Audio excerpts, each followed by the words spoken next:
Welcome to the birthday episode. Just kidding. I'm going to start that again. Friends, welcome to another episode of the Long Distance Friends podcast. My name is Liv. Howdy, hi, how we doing? All right. So I'm pre-recording this episode because this is coming out after my birthday weekend. And guess what? I don't plan on being capable of recording. So I'm going to record in advance. All right. And you guys get to listen to, okay, rewind. So Taylor's version 1989 came back out. And I want to talk about Taylor Swift's 1989 album and her lyricism with it. As a late in life Swiftie, I know I've talked about it briefly, but like the vault tracks from this album, like when we think of the 1989 album, at least myself, the songs that come to mind are Bad Blood, Shake It Off, Wildest Dreams style, like those four songs I feel like were always on the radio, were always super like up and popular and whatever. And I didn't listen really to the rest of the album until I got older. So like this past year, Out of the Woods, I was like, I fuck with so hard. And it's so good. Someone is scratching at the door. Sorry. Okay. So style, it's great. It's a fun song. It's great. Wildest Dreams, also phenomenal. Like I love the radio songs, don't get me wrong, but like I want to talk about other ones. So Out of the Woods a couple months ago was like big for me because like I've been through some shit, and I was going through some shit. And I was like, fuck, this fits. I'm also realizing that like Taylor Swift is 10 years older than me. So right now, I am the age that she was when she was writing this music and when she was feeling these feelings. And as someone who is now starting to feel these feelings and be in that phase of life, like she was in her early 20s, moving to a new city and spending time with her friends and dating and being a young woman in the world. And that's where I'm at in my life right now. Like how beautiful of an experience to be like, oh my God, like there's content that I can relate to and I can feel with. So let's dive up. So I've already talked about Out of the Woods a little bit. I didn't like really get into it, but like it's a good song. I like it. I fuck with it. I was going through some shit, so it vibed with me. Okay. Next one. All you had to do was stay. I do want to note that like the analogies of like being on the road in the car are very common in this album. It's something I noticed. Curious. Sort of curious. All you had to do was stay. So like I get it. Like I feel for her of like not current relationships, but like I've had the ones where it was like, I just wanted the bare minimum. Like that's the vibe I get from this song of like, I just wanted the bare minimum. And that's all you had to give me was literally the bare minimum. And you didn't, and you fucking didn't. And like, I don't get it. So I feel for her there. That's a rough one. I wish you would, again, early 20-year-old, like a year ago. Yeah, that would have hit. That would have been like spot on the money. Okay, How You Get the Girl. I have listened to How You Get the Girl on repeat recently. I don't know, like it feels nostalgic for something that hasn't happened. Like it feels nostalgic of every romance movie that we're told will happen to us one day, if that makes sense. Like it hasn't happened yet. It might not ever happen, but like I believe that like the kind of love that you feel when she's storytelling about it is coming for you, that like you'll also get to feel that. And I don't know, it's encouraging for me to feel like there's someone out there who is fighting to learn how to get and keep me, because I've had people get close but never enough. And like, I mean, who, like the chorus of I want you for worse or for better, I would wait forever and ever, broke your heart, I'll put it back together. I would wait forever and ever. Like I think there's like a certain romanticism to the person that would wait for you, the person that would, do all these things. And I feel like I've tried to create situations in which someone is waiting and that they haven't. And then I think back and I'm also like, well, I also didn't wait. You know, I I've made it very clear to people that I've dated of like, I'm not waiting around. Like my time is valuable, respect it or don't, but like I'm not going to sit here and spend my entire life waiting on a maybe for you. And I'm not going to apologize about that either because I want what I want. And like, hey, if that's not what you want, that's fine. But like, I'm not going to sit and pine and wait. I'm going to move on and you can either catch up or leave. Like, I'm going to keep moving and either you're going to keep pace or you're not. And so, like, maybe it's unfair of me to be like, somebody else should be but I'm also such a romantic that I'm I think of people that are like, I don't want to get married. I don't want these things. Like, I think of in this situation, like the woman that's like, I have plans that are bigger than love. I think of the Joe Marches of the world that are like, women are so much bigger than just marriage and families and love and are more complex and have more to life than just the relationship. And that this is kind of the person that's waiting for that woman. And as much as I want to think that I am, I know that I'm not. I know that like I'm so fit in the bell curve of most people of like, I want to get married. I want to have kids. I want to share my life with someone, and I want to share my life with a lot of people. I want to share my life with my girlfriends. I want to share my life with my partner, but like who doesn't want a person that you get to have your shared experiences with? And it does make me sad sometimes to think back on like a lot of my experiences thus far in life have been with people that I was dating or with friends. Like I don't have a lot of solo experiences. And there's a part of me that feels like maybe I should have, that maybe I should have more individual experiences in life and in love and in all of these things. But like, that's not what I want. Like I've been told that that's what I should want, but that's not what I want. I want memories that live on beyond me. I want memories that, okay, so I'm going to tangent here. I think of the memories of my girlhood and I think of the women that I associate with it. There's a girl from my childhood who was one of my best friends for years in middle school.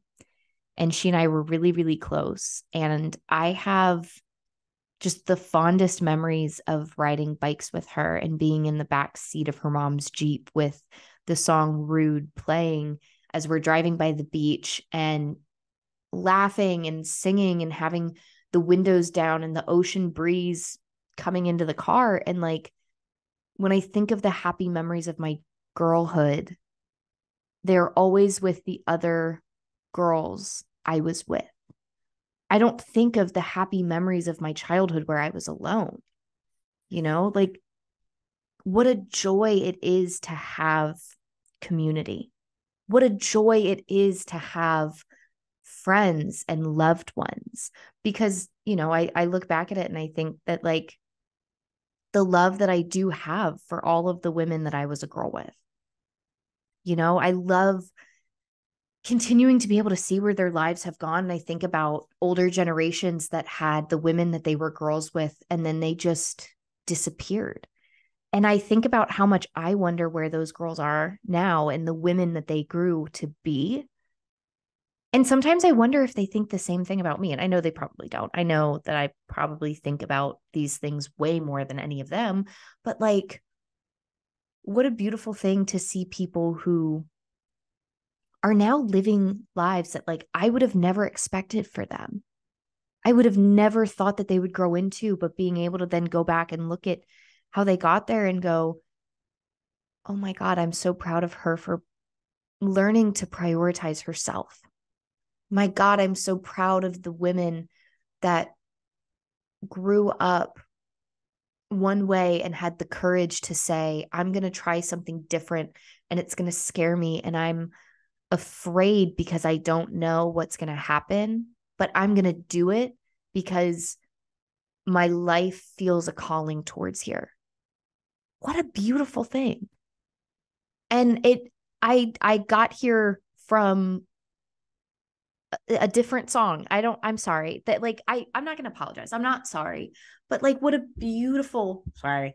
What a beautiful thing it is, to have people that we care about. And I'm now gonna tangent into I'm gonna turn into I when I can't sleep, sometimes I have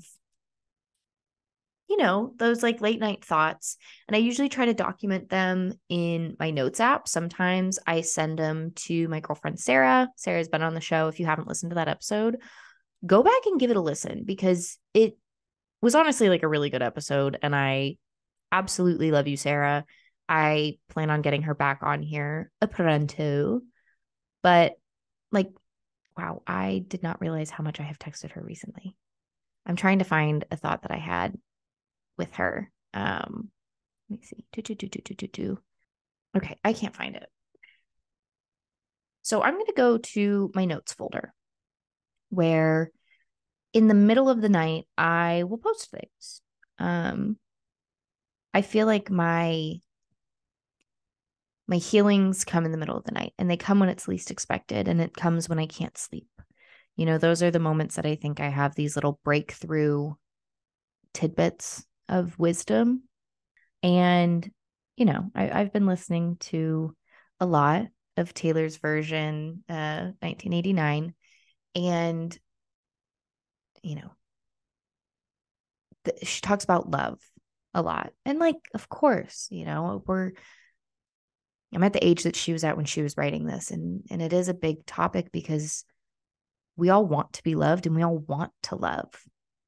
But I was laying in bed and I pulled out my phone to write and I said, sometimes I wonder if I've actually been in love or if I've just believed that any time I felt a shred of attachment or excitement about a person, that must be it. And it worries me if I actually know how to love, know how to know when others love me and how to accept their love.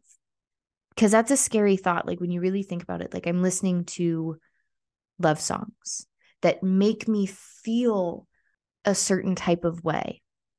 And then I look back at all of the people that have ever told me, I love you, or I've told them, I love you. And I'm able to go back and look at it and go, I did have love for this person, but it's not like the type of love that I want to have for like my life's partner, and what does that feel like? What does it feel like to love someone to the point that you want to share your life with them? Like I don't know what that's like. And I'm sure if any of them listen to this and are like, this is someone who told me they loved me. I did, but there's different types of love, like the English language is so minuscule in its ability to portray feelings with words. There's a difference between like, I love you, and that is me saying that, like, I have a love for you. I care for you. I care for you in a way that is familial or friend like or sibling ish. Like, I don't know how to describe it, but like, because you are in my life, I care for you. And I don't know how to put that into words besides I'll just say I love you. Hey, I care for you. I care about you. And I think there's this rush to feel loved and be loved. And how much time does it take to get there? Like how do you know that that's what you're actually feeling? How do I know that I'm not just infatuated? How do I know that the love is the same thing that these people are writing about? You're in love, Taylor's version. We're gonna start looking at that while I'm talking about this. I'm gonna read the chorus because obviously you can hear it in the silence. You can feel it on the way home. You can see it with the lights out. You're in love. True love, you're in love. It's there. It's all encompassing. Okay. How the fuck do I know when I'm feeling that though? Like, is this me realizing that I've never truly been loved? Is this me realizing that I have never truly deeply loved someone else? And when you realize that, at some point, you also have to stop and wonder, am I capable? Is someone else going to be capable of loving me like this? There's a line in verse 2, and for once you let go of your fears and your ghosts. So I'm a really structured type of person. Not necessarily because I want to be, but because it helps me feel safe. It just is how it is, you know? I feel like I need this structure, and maybe it's because it makes me feel like I have some shred of control. It's probably it, if I'm being honest with us. But I like the timeline. I like knowing, okay, when this happens and this is the response. And I know that it comes from a place of there used to be fear. You know, I don't feel like I feel as much fear anymore, but like I know that I've felt a lot of fear in my life, especially revolving around partnerships.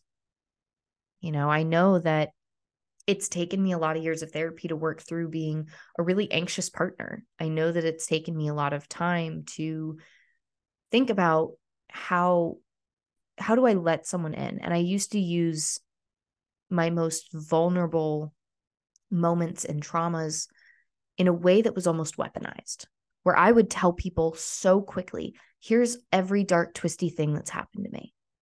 And I think I was doing it in a way that was kind of like, run, you know, okay, like, what are you going to do? Add to it? Go ahead. And I think there's two parts out of like, one, I didn't realize that I was basically giving them a guidebook of here's how much I'll take. So there were some people who were like, okay, as long as I don't go that far, she'll put up with it. And then when I started kind of being like, no, I'm not going to put up with really small things, they were like, but you've put up with that and you told me that you have. And I was like, right. And I learned from it. I learned from it so that I won't put up with your bullshit. But then also realizing that like those people they hadn't earned the right to know me that intimately. And I didn't realize how intimate those things were. I didn't realize the vulnerability that came with sharing, like, hey, here's a moment that, like, I say didn't hurt, but it did. That, you know, while I had this idea that I was giving them a guidebook to here's why I am the way that I am, hey, you haven't earned, I don't know you well enough to give you the guidebook. I don't know if you need that guide yet. I haven't decided if I want to make the investment that like I want you to understand me. I want you to understand my fears because then I can release them and I can let go of them and I don't have to have them. And you know, it makes me wonder sometimes like, and for once you let go of your fears and your ghosts, and I like to think that they're gone. I don't have them. But I think about how early on in dating, how an ex-boyfriend 4 exes ago has still made an impact where when someone opens their phone and I see women's names, I do feel my heart rate go up and I feel a little shred of anxiety, of nervousness, because, you know, I spent years having someone tell me it's just a friend and you're being crazy, and finding out, no, everything that I thought was going on was happening. So how do I really let go of that? I've been in therapy. I've been doing the work on my own. But how do I just accept that someone loves me enough that I can fully trust them to not hurt me? That I can welcome them into a position in my life where I have a moderate dependency on them, where they are influential in my decision making and they are influential in who I am from there on out and how my life moves.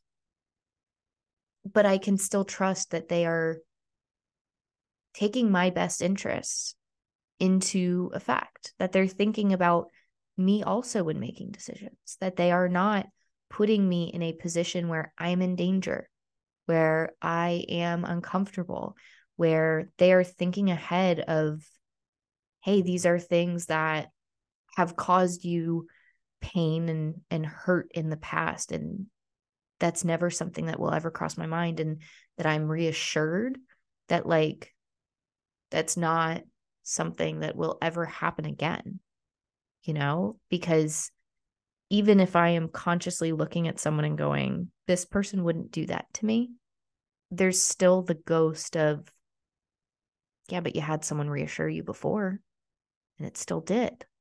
And this was someone that you thought you loved, that you thought loved you.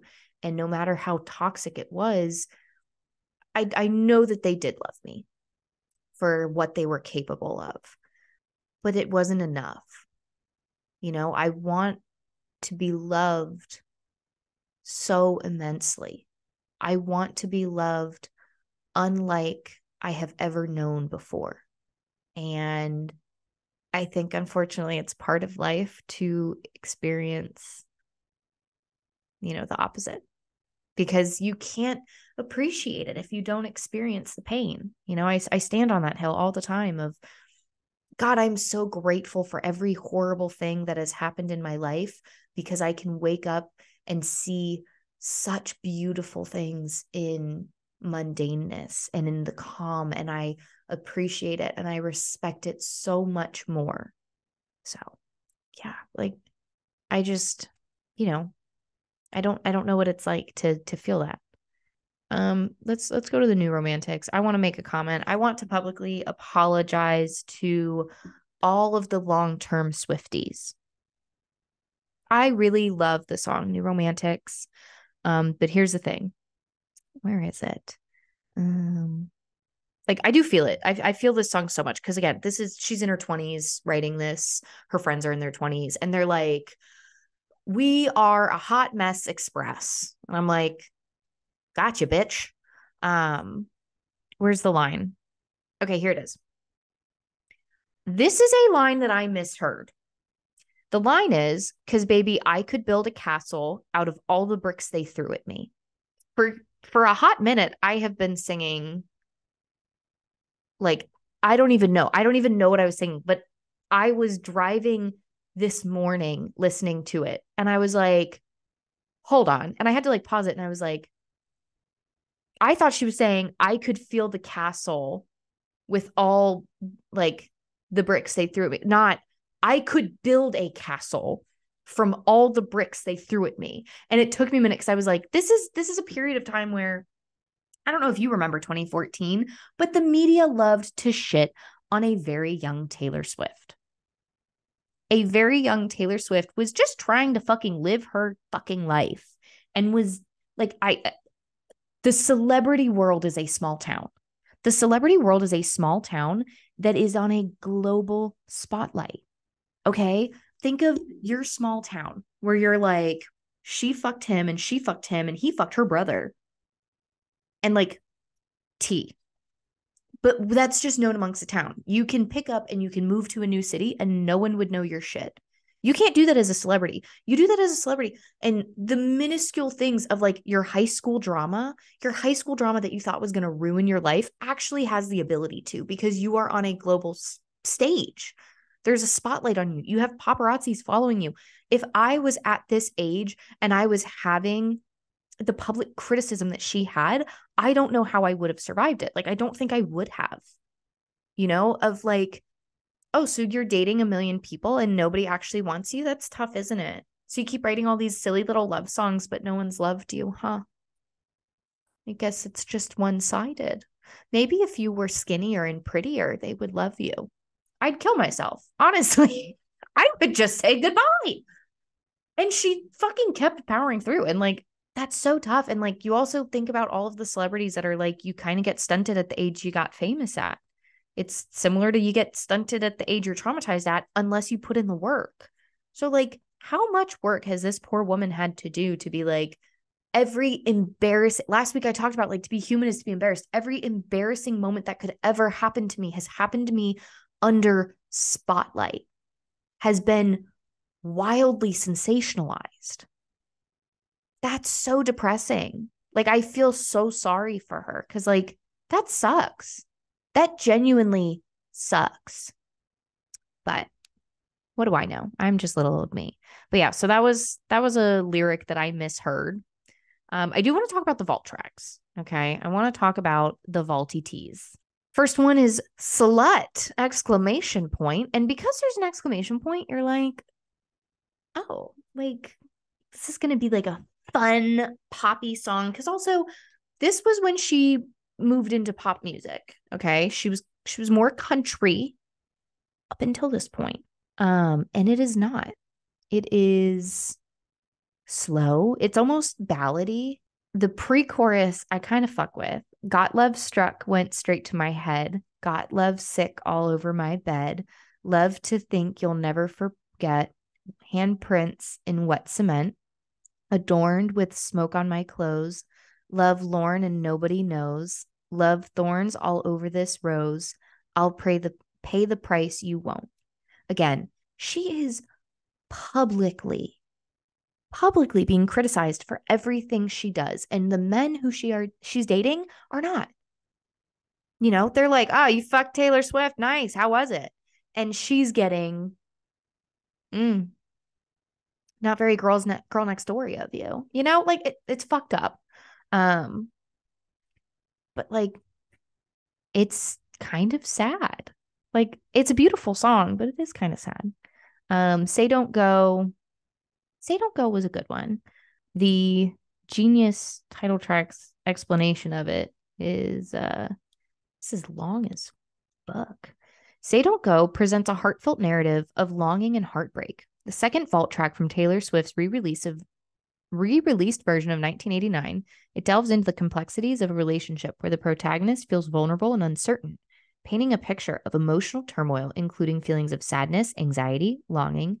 The song encapsulates the desire for the other person to stay, juxtaposed with the pain of feeling led on, ignored, and left behind. I want to know if this is the one that, like, I fuck with it. Again, it is like a little sour, but like it's good. I have two favorites, okay? And this one is one of them. Now That We Don't Talk. I don't know if you've seen the meme on TikTok going around where it's Taylor's mom, where if you're watching on YouTube, you'll be able to see it. If you're not, I just hope that you know it. But it's like some of her lyrics, because, like the songs that she was releasing at the time, like these vault tracks, some of them are horny. Some of them are definitely horny. And people are like, Andrea had to have been like, oh, we're not putting that on the radio. Yeah, no, you're not releasing that. Actually, that is a bit vulgar when I read it. When I listen to it, it sounds beautiful, but when I read it, horny. So it's like her caught off guard, and she's like, and people are like putting her different lyrics on it. So like, if you have not listened to I Can See You, it's a pretty juiced up song. Like 19-year-old Taylor Swift was horned up. Okay. And I love it for her. All right. It's hot. It's sexy. We love it. But Now That We Don't Talk, first of all, the chorus. I call my mom. She said that it was for the best. Remind myself the more I gave, you'd want me less. Hold the fucking phone, okay? Because we've all been here. We have all been here of the person that you are like, I'm investing so much when you're like really young and you don't know better. The person who liked you because you were not into them. And then you start investing in them. And then suddenly they're like, ew, the fuck is that? Okay. You wanted me. You gave me your number. And now me actually being like, oh, okay, I'll give it a try. I'll get interested. I'll do these things. Now suddenly you're not interested. Why are you like, I mean, it now makes sense to like Blank Space, where she's like, boys only want love if it's torture. Don't say I didn't warn you. And is also writing, the more I gave, you'd want me less. So I'll go back to who I was when I was a mystery to you before you knew me. Damn, bitch. Damn, bitch.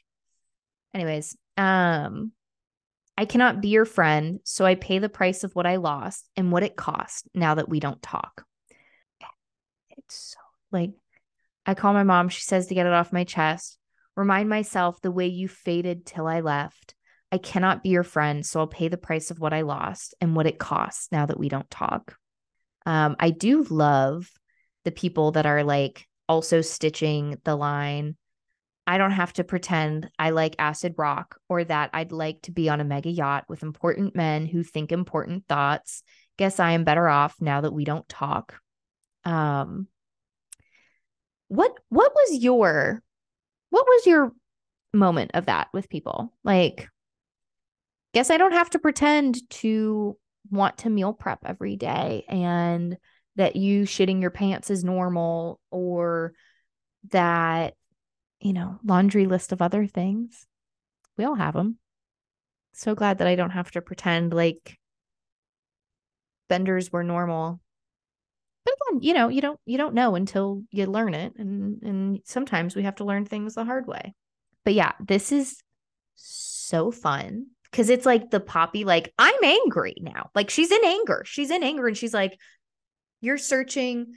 Oh God, there's the line of like, we're gonna skip Suburban Legends. We're going straight to Is It Over Now? Is It Over Now? I fucking love. Okay. Like you search in every maiden's bed for something greater. The later version of this is you search in every model's bed for something greater. Spoiler alert. The ex at the time started sleeping with models after, right? So a lot of these are about Harry Styles, allegedly. Papa hair, what did we do? Now, I know this was Harry 10 years ago, which is weird to think about. Like, that's something that I think is so funny is that we're listening to these songs and we're thinking of them now. And I love the girls that are like, hey, just a reminder here. Okay. This version is who she's singing about. This version with the floppy hair and like the boy band is who's making her pop these fucking bitches out. Also, this is the version of her 10 years ago, like peplum skirt and chevron, okay? Because that's what was cool in 2014. Ooh. Anywho. So this is one of the ones that like Andrea gifts or memes are going to. Was it over when she laid down on your couch? Was it over when he unbuttoned my blouse? That line alone, like her being like shocked. He did what? He he unbuttoned your blouse? Baby, don't put that on the radio. We're not releasing that. Also, the blue dress on a boat line. I was not like following Taylor that heavily and the lore of it of she was like on vacation with Harry Styles. They went to a private island and then the paparazzis took a photo of her in a blue dress on a boat by herself where he stayed on the island with other people and like she left alone. And like that was like the breakup. I was like messy. But it's her, like the boat is going and she's sitting with sunglasses on. She's like iconic. So I've been listening to it a lot. I'm really enjoying her re-releases. I think that she does a lot for women in the creative industry. I think it's fun to look at someone who's been pivotal in my childhood, but like I didn't acknowledge it of like, growing up and learning more about this public hatred towards her was unfair and cruel because she was just a girl growing up and experiencing normal things in an unnatural environment and was being bullied the same way everyone else is, except she was being bullied by people who should have known better, adults, by the whole world for being a girl, for being a girl who's growing up and is testing the waters and is trying to find the same love that all of us are worried we'll never find. And for publicly talking about it, for writing songs that were autobiographical, that were about what she was living and experiencing while it was happening, for giving a voice to every person that's been that age and has felt that feeling, but didn't have the words to describe it, for giving them something that made them feel seen. Are we just, Were we as a society just upset that she was giving comfort and voice to young women? And now we have to ask ourselves, why was there such a public hatred then of young women? Why was there such anger that a voice was being given to them that, hey, these big feelings that are heavy and intense are natural and okay, and you're going to get through it, but you have to feel it, and everybody else is going to feel them too. Now, if it was a man, would it be the same way? If it was a guy singing about heartbreak at that age, would he be praised? The answer is yes, because that's what we do. We go, oh, he's such a good songwriter. He's brilliant. He's so intuitive and he's so emotional and he gets it. But we don't give that recognition to her. And growing up and seeing that is really sad, because I was someone that was really mean towards Taylor Swift, of like, yeah, like she fucking sucks. You know, Kanye's cool. I love Kim Kardashian. Taylor's a snake. Taylor was a 20-something-year-old girl who was just trying to navigate life and then got bullied by the popular kids. I hope she and Travis Kelce get married. That would be my royal wedding, my American royal wedding for sure. I want a Netflix special on it. I want a documentary on it. I want all the coverage. It's phenomenal. I think I might go see the Eras concert tour movie again. I'm excited for it to come out at home so that I can just do a workout of performing it, because I feel like that would get me in shape real quick. But thank you for coming to my Taylor Swift rant. I don't know how long I've been recording for, honestly. I know I didn't go over every single song, but her music feels good. Okay.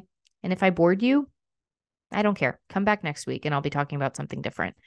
By the time this comes out, I will have gone to a football game. I'm sure it was fun. I'm sure Alabama won. If Alabama loses to UK, I'm going to lose my fucking mind, because that would be such a slap in the face insult. So I'm assuming Bama won. And if they did not win, I will come back on here and I will record an episode and I will apologize to the world. But I don't think that's going to happen. Have a great week. I love you all. Happy Scorpio season. Happy birthday to myself. Thank you. I appreciate it. Okay, bye. Love you.